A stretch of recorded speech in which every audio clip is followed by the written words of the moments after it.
Marc, capítol 9, versets 14 al 29. Un de la gent digué a Jesús: Mestre, t'he portat el meu fill, posseït d'un esperit que el priva de parlar. Quan se n'apodera, sigui on sigui, el tira per terra, i el noi treu bromera, cruix de dents i es queda rígid. He dit als teus deixebles que li traguessin, però no han pogut. Jesús els diu: Generació descreguda, fins quan hauré d'estar amb vosaltres? Fins quan us hauré de suportar? Porteu-me el noi. Ells li portaren.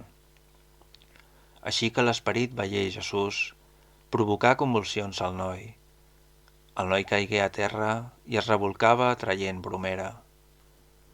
Jesús preguntà al seu pare: Quant de temps fa que li passa això? Ell contestà: Des de petit. Sovint l'ha tirat al foc i a l'aigua per matar-lo. Però si pots fer-hi res, tingues compassió de nosaltres, ajuda'ns. Jesús li respongué: Em dius si puc fer-hi res. Tot és possible al qui creu.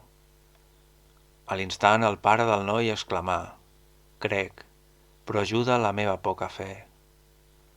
Jesús, veient que hi acudia més gent, increpà l'esperit maligne amb aquestes paraules: Esperit mut i sord, jo t'ho mano, surt d'aquest noi i no hi tornis a entrar més.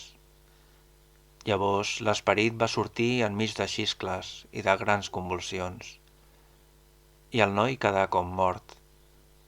Tothom deia que ja no vivia, però Jesús el va prendre per la mà, el va aixecar i el noi es posà dret.